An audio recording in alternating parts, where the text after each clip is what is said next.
আমরা কেন এখানে আসছি? সবাই মনে করে বোধহয় জামাত ইসলাম মানে এখানে সব মৌলানা।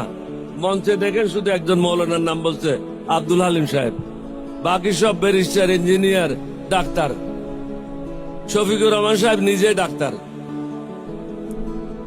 সব শিক্ষিত লোকের সমাবেশ, সমাগম, 11 দলীয় ঐক্য জোট হয়েছে।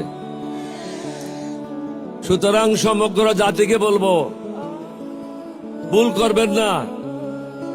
আমি একজন মুক্তিযোদ্ধা, এটা হলো আমার জীবনের শেষ যুদ্ধ।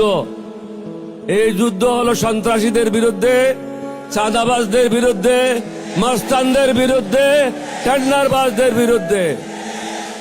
মানুষকে জেগে উঠতে হবে। কয়েকটা টাকার বিনিময়ে, মিথ্যা কথার আশ্বাসে জাতিকে বিক্রি করবেন না।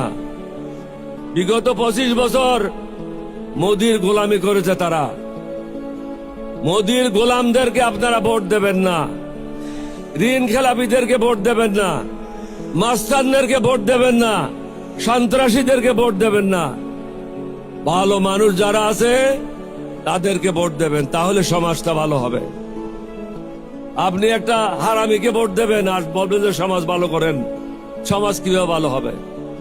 সমাজ ভালো করার জন্য ভালো লোকদেরকে ভোট দিতে হবে।